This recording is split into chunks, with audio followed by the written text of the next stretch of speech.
All right, Rand, let's get to number one here. Anthony Hill Jr., number one on your list, number four on my list. 6'3". All right. Talking Fred Warner territory, 235 unofficially. They moved him all over the field. He played a little slot, played a lot in the box, not surprisingly there. They line him up over the edge. I don't know if this gets on your radar here. 200-meter guy in high school, 23:18. That sounds fast to me. I don't know. It's okay. All right, we'll take it. He can beat us in a foot race now. How about that? Oh yeah, he definitely get me.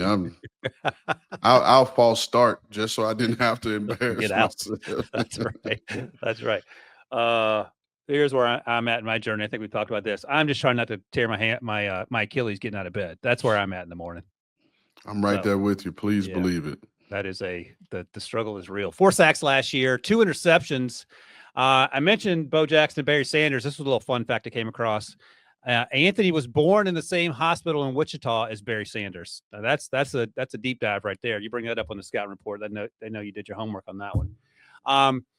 Sheds interior offensive line blocks to get the running backs. I love that about him. He times his blitzes well. I thought he shot the gaps well. Very disruptive in the backfield. When they line him up as a 7 technique or a 9 technique, I thought he had ability to be disruptive off the edge, and he used athleticism so he can sort of run stunts from that 9 technique and create havoc in the A and B gaps on these run games just because he's there before anyone else is.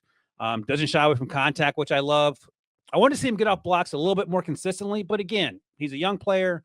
He's 235-ish unofficially, so he might be less than that. But there certainly is a lot to like, and I'll give you a comp. This is the first comp I'll give you as we wrap this thing up here. The athleticism and the hair on fire approach, the way he played, I saw a little bit of DeMarvion Overshone, who was also at Texas, who struggled with injuries in Dallas, unfortunately. But he is a guy that is a sideline-to-sideline guy who is just a crazed lunatic once the ball is snapped. Were you in Anthony Hill, and how much do you hate that comp? Well, I'm not a fan of the comp. I appreciate your kindness. I don't have one. I don't have one myself right now. But I think this guy is a good starting 3-down linebacker. I thought he had very good size, length, movement skills, lateral range. Like you mentioned, his ability to key and diagnose quickly from an instinct standpoint. Again, and I'm repeating myself over and over, from a block destruction standpoint, I think he could be a little bit better because he does have really long arms. And I thought he could use that a little bit better to help himself just in terms of creating that separation, shock and shed. Because right now he's taking everything on with his shoulders. And then the other thing too was his angles to the ball. I thought he kind of ran underneath the block instead of meeting it at a point. I thought he played a little behind the ball carrier instead of being able to meet that near hip. And then as a tackler, I thought he was more of a tackler instead of a hitter. If that makes sense. I thought he was more of a tackler, got the guy down. I did think he was a good overall coverage player, both good in man and zone. I liked his ability to get depth in his zone drops. And because I talked about that length, he can affect throwing windows because of his size and his length. And I saw that show up. I thought he played with good vision to the quarterback, but I think he'll just need to learn. And like you said, he's a young guy. He'll learn to be better in filling route concepts a little bit more. But you'll appreciate this because we just talked about it because you teed it up. My last line on my report I'm looking at, it says, overall, I like him, and I think his height, weight, speed, plus his athleticism is what today's linebackers are like. Yeah. That was my last line, and I kind of had him up there. I think he's a guy that'll go in the bottom of day one. I love it. So I had him as day 2 guy right now.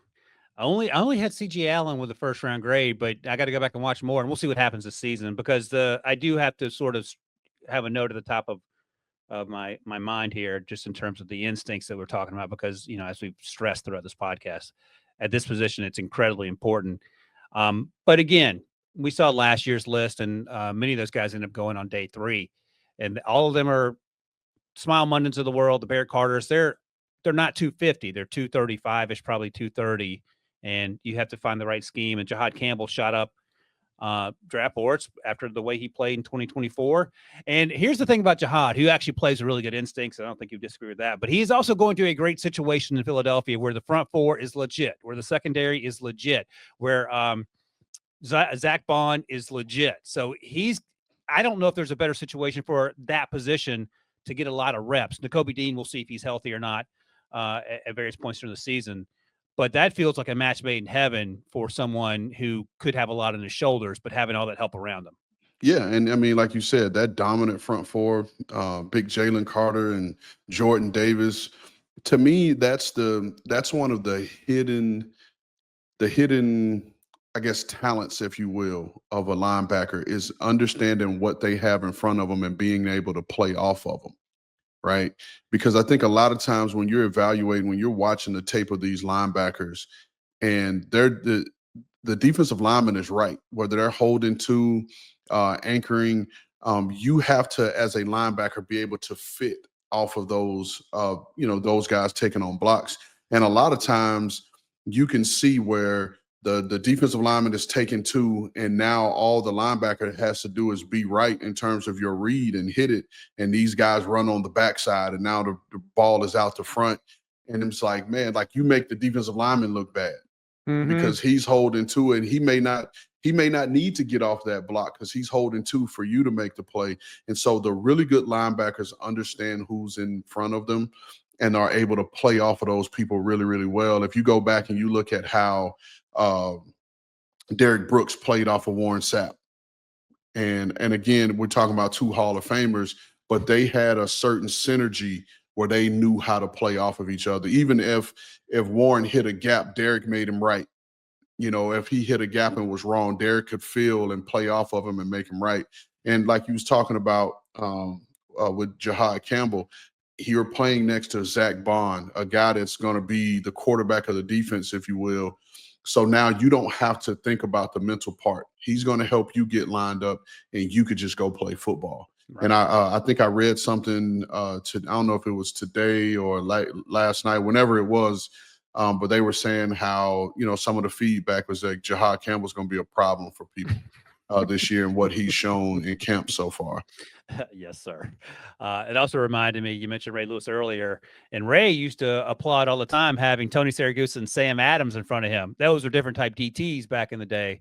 But you couldn't even see daylight between those two guys when they were standing next to one another. And Ray just took advantage of it. And obviously Ray's a Hall of Famer, but that didn't hurt either. Just thinking about the old school linebacker and the evolution of where we are today. So, all right, that's all I got. You got anything else you want to add on any of these linebackers? No, man, I'm like I said, this is one of my favorite positions to evaluate. Um, Linebacker and D line are my favorites, just because you get to see on a down to down basis so much, and it's just fun. It's just fun to watch these guys play. So I'm excited to see who's going to come new to the radar. Yeah.